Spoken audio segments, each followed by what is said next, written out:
bisita ato po mga kaigsunan dire murag punon po ikira may balance. Salamat kay Chaplain Louis Cesar and also Chaplain Marlon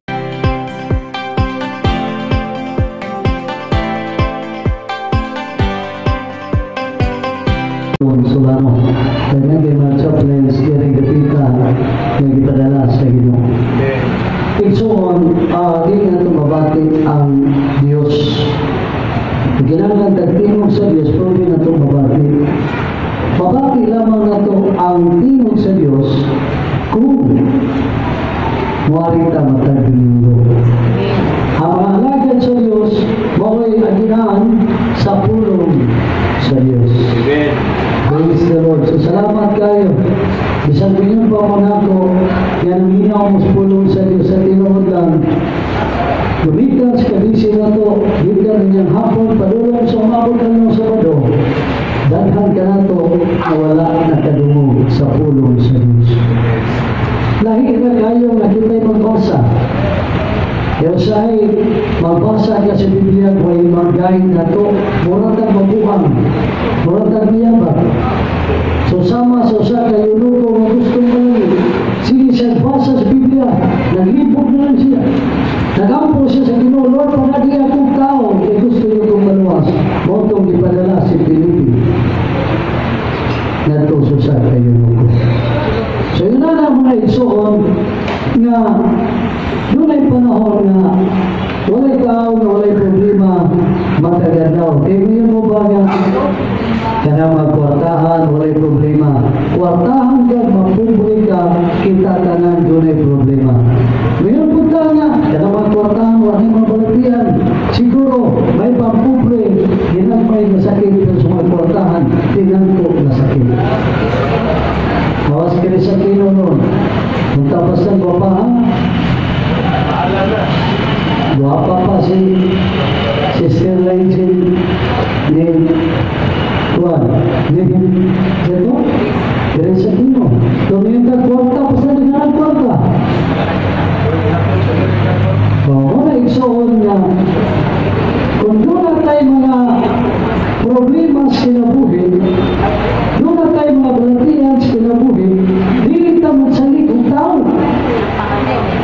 Hindi ka magsalig ng tao. Naman kita ka ng ito, may mga problema, may mga balatihan, mayroon ka ito si Pastor Mari, mayroon ka ito si Kiko, si akong ampuhan, iya kong kabagan sa akong mga problema. Ayaw mo pagsalig, anak.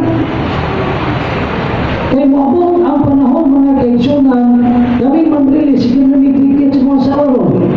Hindi lang gabi yun yung magtikit. Bisa na daw tikit ni, kung mabong ang panahon na magbulat-bulat ka.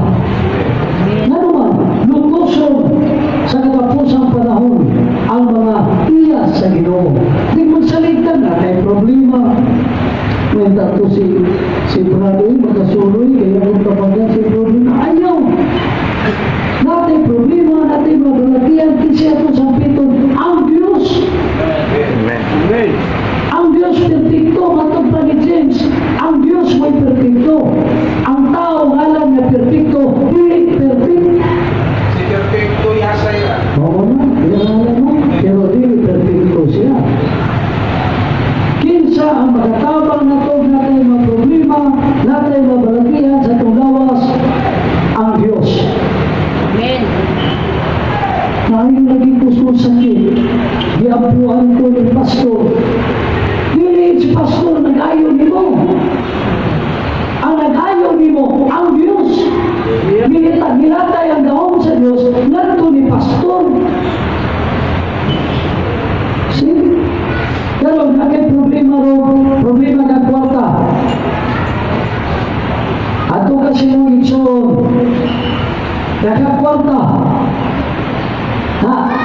Yung aning nilutok na ito, natin problema, anong kisa yung kwarta na suo na ito? Si Tuhan, wala nagsalit sa Ginoo. Pag-ato, kwarta, pag-hangyo, wala dahil, wala nita, grabe kahan mong tawana, kwarta, ano ba, nagsalit ang kwarta mo? Wala nagsalit sa Diyos. Mauna, natay mo problema sa kinabuhi,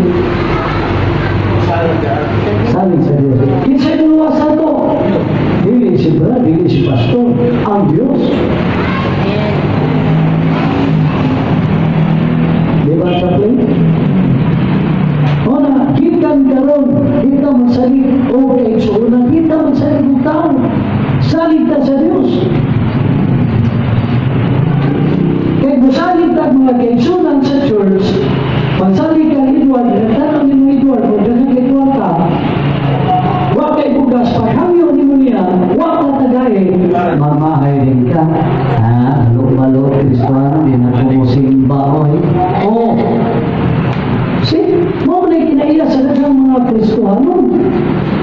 Dili kalahutay sa pagpangalagad sa Ginoo, gumikan sa problema, paghangyo sa eleksyon, wa tagay, kiapil ang Ginoo. Kisa na may pino, eleksyon o ikaw? Ikaw.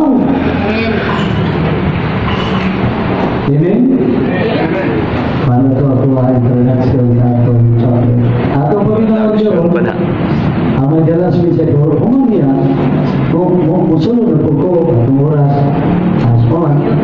Atong gawin, ang gwapo nga lang sa Diyos, yung asawa ni. Isinod na ko na nakuha sa Ginoo. Problema kini sa asawa. Mo itong ibitaw sila na lumbanan na mabibig po na naman na gwapo. Mano ka nagbate? Mana magwapo? Di may pang-istorya kaya nang sa radyo. Liman ka ang ngingit mo hanya. Ayan, kilo. Oh, may uban, wala dyan. Uy, amiga. Kung saan, gwapo yan kung bala. Ay, ang kinagwapo yan, ano, kaya kayo balo.